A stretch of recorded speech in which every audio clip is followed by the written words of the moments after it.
Informação exclusiva: o Atlético de Madrid tentou a contratação de Breno Bidon. Vídeo de hoje do canal do Nicola traz mais detalhes sobre o tema e fala também do São Paulo, que vai precisar vender pelo menos um ou até dois jogadores ainda em 2025 para fechar suas contas no azul. Quero te atualizar ainda sobre um zagueiro polonês oferecido para o Flamengo, mudanças no calendário que deixaram o Palmeiras ligeiramente desconfortável. Falo também sobre Martín Orreda. Esse meio argentino pode parar no Vasco. Tem novidade no Cruzeiro, no Atlético, as últimas do mercado, bastidores, finanças e um constrangimento absolutamente desnecessário proporcionado a Carlo Ancelotti.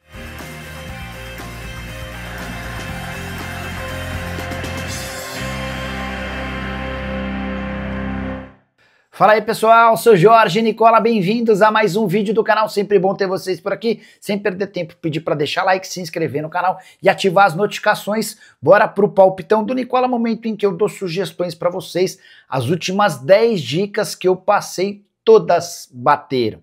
E vamos tentar manter esse aproveitamento espetacular nessa quarta-feira com 4 partidas. Preciso da vitória do Chelsea contra o Karabag, da vitória do Al Nassr contra o Goa, da vitória da Inter de Milão contra o Kairat e da vitória do Barcelona contra o Bruges. Perdeu algum dos jogos? Não tem problema. Clicando no link que eu vou deixar no comentário fixo, automaticamente depois de você fazer seu cadastro na mais antiga parceira do canal do Nicola, o bilhete já aparece pronto exatamente com esses jogos que eu estou sugerindo. Basta você escolher qual o valor da sua fezinha. Combinado? Agora sim, bora começar o vídeo com aquele tradicional giro de notícias para contar que Neymar não deve estar entre os relacionados do Santos para a partida contra o Palmeiras nessa quinta-feira no Allianz Parque. Apesar de ter voltado no fim de semana, o Neymar não costuma jogar em gramados sintéticos. Há preocupação de um agravamento das suas lesões que têm sido recorrentes. Já Tauan, volante que vestiu a camisa da Lusa nas últimas 5 temporadas, não fica para 2026. Depois de 107 jogos pela Portuguesa, ele optou por deixar o clube. Tem uma proposta de outro time da Série A. A especulação é de que o Tauan está de mudança para o Noroeste. Já Yuri Lima, você lembra dele? Jogador que havia se aposentado do futebol para viver a vida de marido da cantora Isa, decidiu retornar ao mundo da bola depois da sua separação. Ele será reforço do Primavera no Campeonato Paulista. A saideira do giro de notícias: David Ancelotti enfrenta nessa quarta-feira o Vasco da Gama, seu primeiro adversário como comandante do Botafogo. A verdade é que no Campeonato Brasileiro a coisa não tem funcionado muito bem para o Botafogo de David Ancelotti. São 20 partidas com 8 vitórias, 6 empates e 6 derrotas. Bora falar agora sobre o pai de David Ancelotti, Carlo Ancelotti, que passou por um constrangimento absolutamente descabido nessa terça-feira. A Federação de Técnicos de Futebol fez um simpósio para falar sobre o mundo da bola e convocou Carlo Ancelotti. O técnico italiano da seleção brasileira participou e ouviu algumas coisas muito feias, entre elas a de Emerson Leão, que se mostrou frontalmente contrário à contratação de estrangeiros.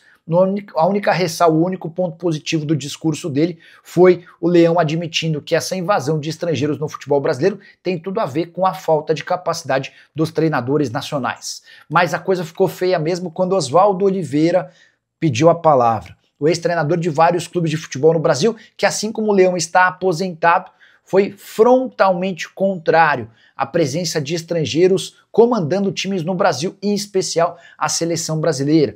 O Oswaldo Oliveira chega a dizer que torce muito para que o Brasil seja campeão da Copa do Mundo e para que, a partir daí, no ano que vem, Carlo Ancelotti vá embora para que a seleção brasileira volte a ser comandada por um técnico nacional.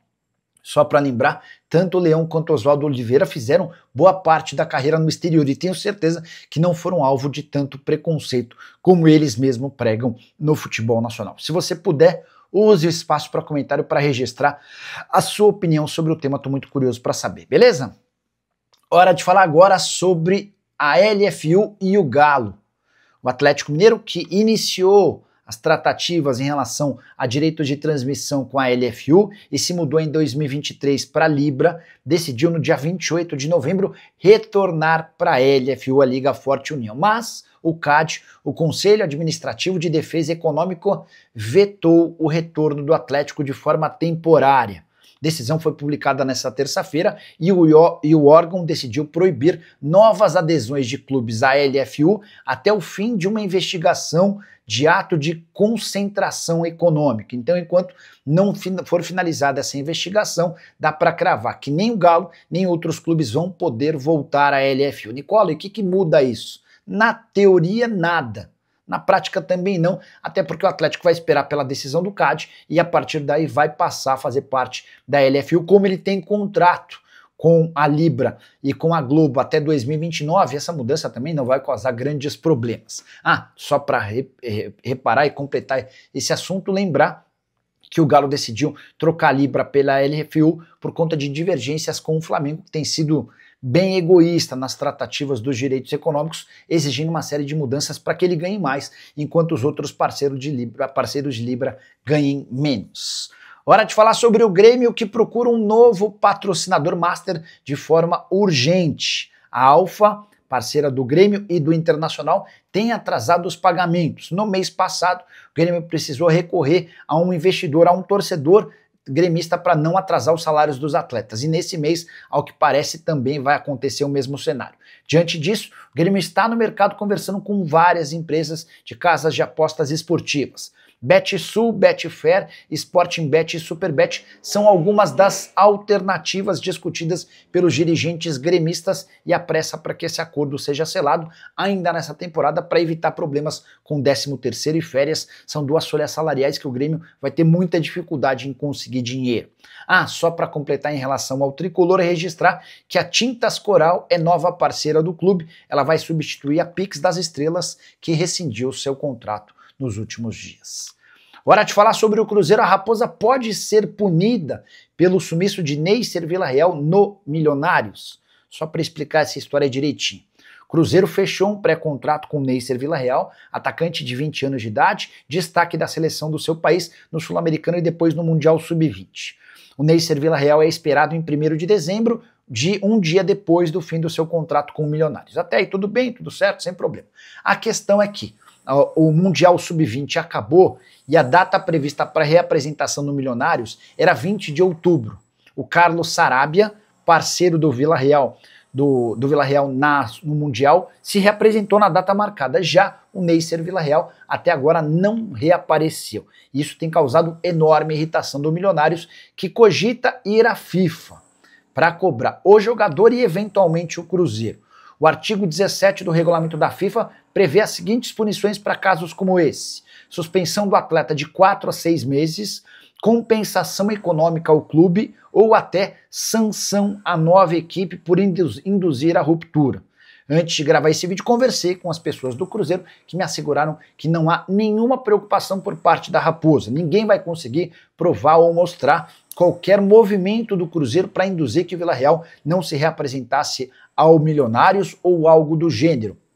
É uma decisão do atleta, dá até para dizer que o Cruzeiro vai orientar o Neisser Villarreal a se reapresentar para evitar maiores problemas. Só para completar, registrar também que o Neisser Villarreal, que é muito artilheiro, muito bom marcador, ele gosta da fama de bad boy. Ao longo da temporada, durante o momento de lesão, ele foi visto numa live, fazendo a live com a camisa do América de Cali, que é rival do Milionários lá no futebol colombiano. Na oportunidade, foi punido e precisou pedir desculpas de forma pública. Hora de falar sobre o Vasco da Gama. Existe alguma chance de Martín Ojeda virar reforço cruzmaltino para 2026? Esse nome, meio atacante argentino de 26 anos de idade, voltou a ser especulado por setoristas e pessoas que cobrem o dia a dia do Vasco. Velho sonho cruzmaltino, fui checar com o pessoal do Orlando City. O Ojeda tem contrato com o City até dezembro de 2027. Posso assegurar que não houve nenhum contato, sondagem ou proposta nos últimos dias. E vou dizer mais, não há nenhuma intenção do Orlando City em negociar o Ojeda. O que eu ouvi de um dirigente do Orlando City é de que depois de Lionel Messi, o melhor 10 da Major League Soccer é justamente o Ojeda. Temporada de 42 jogos, 20 gols e 14 assistências. Atleta comprado do Godoy Cruz em 2022 por 5 milhões de euros e que hoje vale muito mais. Essa pessoa com quem conversei ainda disse, abre aspas, tivemos ofertas do México e da Europa pelo Ojeda, do Brasil, zero contato. Hora de falar sobre o Palmeiras, com uma mudança do calendário alviverde proposta e definida pela CBF, a Confederação Brasileira de Futebol. O Palmeiras fará os seus 3 últimos jogos do Campeonato Brasileiro como visitante, o que gerou algum descontentamento interno. E essa mudança tem a ver com o fato de Palmeiras e Atlético Mineiro se enfrentarem no calendário prévio no dia 19 de novembro, a 3 dias da final da Sul-Americana. O Galo pediu que essa partida fosse alterada, a CBF concordou, e como o Palmeiras pode disputar o Intercontinental de Clubes no fim desse ano, ao fim do Campeonato Brasileiro, houve a decisão da CBF de alterar a partida contra o Vitória, que aconteceria na penúltima rodada. Essa partida foi antecipada para o dia 19 de novembro, quando inicialmente Palmeiras e Atlético se enfrentariam. Então, o Palmeiras traz um jogo da penúltima rodada para o dia 19, uma partida em que ele é mandante contra o Vitória, e encerra sua participação no torneio, enfrentando o Grêmio fora de casa, o Atlético Mineiro fora de casa e o Ceará fora de casa. Situação mais chata para um time que está brigando ponto a ponto contra o Flamengo. É bem verdade que o jogo contra o Vitória em casa, que aconteceria na penúltima rodada, foi antecipado. As próximas partidas do Palmeiras: Verdão pega o Santos em casa nessa quinta-feira, pega o Mirassol fora de casa, pega o Santos fora de casa e recebe o Vitória. O que você pensa sobre a pontuação alviverde e também sobre essa mudança de calendário? Use o espaço para comentário e registre a sua opinião, beleza? Hora de falar sobre o São Paulo, que vai precisar de pelo menos mais uma venda ou até 2 para fechar a temporada no azul. O balancete divulgado dentro do São Paulo no Conselho Administrativo mostra a necessidade de mais 55 milhões de reais com vendas de atletas até o fim dessa temporada. A gente está falando de algo na casa dos 9 milhões de euros. E a julgar pelas últimas vendas recentes feitas pelo São Paulo, como por exemplo a do Henrique Carmo, jogador de enorme potencial negociado por 6 milhões de euros, dá para imaginar que uma venda só não seja suficiente para que o tricolor alcance esses 9 milhões de euros. O presidente Júlio Casares tem batido na tecla de que quer fechar 2025 no azul, e para que isso ocorra, ele vai precisar buscar esses 55 milhões de reais em transferências de jogadores. Se você fosse dirigente do São Paulo, como você obteria com vendas de atletas tal quantia? Difícil imaginar quem que pode garantir tanto dinheiro. Importante registrar também que esses 55 milhões vem numa temporada em que o São Paulo ultrapassou 300 milhões de reais com vendas de atletas. Com as negociações já definidas do Galopo, que vai para o River Plate, e no Nestor, que fica no Bahia, esses jogadores estavam por empréstimo e serão comprados. O São Paulo ultrapassou 300 milhões de reais com vendas de atletas, ainda assim vai precisar desses 55 milhões de reais para alcançar um superávit pouco comum dos últimos anos. Hora de falar sobre o Flamengo. Tem zagueiro polonês sugerido ao rubro-negro. O Flamengo busca até em caráter de urgência um defensor para a próxima temporada. E foi aí que Pavel Davidovits, 30 anos de idade, atleta livre no mercado, foi sugerido pelo empresário Luiz Cláudio Novaes. O Luiz Cláudio representa o Davidovits no futebol sul-americano e sugeriu a contratação para o Flamengo. O Davidovits está livre no mercado desde junho, quando não teve seu contrato renovado no Verona. O Flamengo ainda não se posicionou se vale ou não a pena avançar nessa contratação. É importante registrar que esse atleta já passou por Benfica, Palermo, Verona.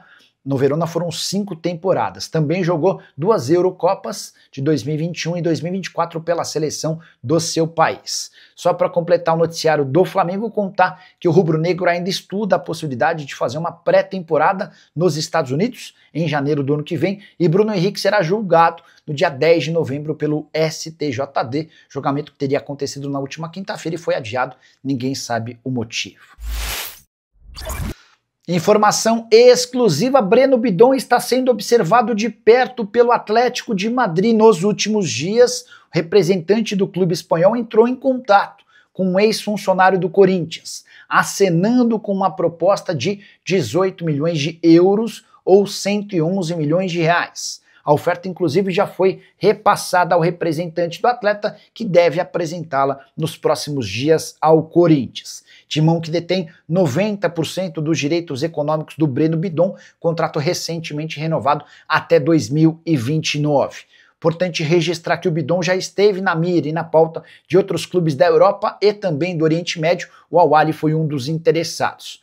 Corinthians tinha o sonho de vender o Bidon por algo na casa dos 20 milhões de euros. Resta saber se essa oferta do Atlético de Madrid agrada numa temporada marcada por poucas vendas de jogadores no timão. Corinthians, inclusive, inicia a temporada sonhando com 240 milhões de reais com transferências de atletas, mas uma nova estimativa feita pelo presidente Osmar Stabile aponta cerca de 88 milhões de reais com transferências de atletas. Repetindo, 111 milhões de reais com o Breno Bidon, 90% dos direitos econômicos ligados ao Corinthians, e o Corinthians teria a possibilidade de ficar com cerca de 100 milhões de reais desse jogador. Pergunta que eu deixo é, vale a pena vender o Breno Bidon por tais cifras ou dá para segurá-lo por mais tempo imaginando propostas maiores? Só para completar, registrar ainda que Guinegão é outra possibilidade de venda grande para o Corinthians nos próximos meses. Atacante que foi sondado pelo Zenit, clube russo, chegou a sugerir uma oferta de 15 milhões de euros entre valores fixos e bônus. Bom, pedir para você deixar like, se inscrever no canal, comentar sobre o que quiser, a gente volta mais tarde com outras notícias. Tchau!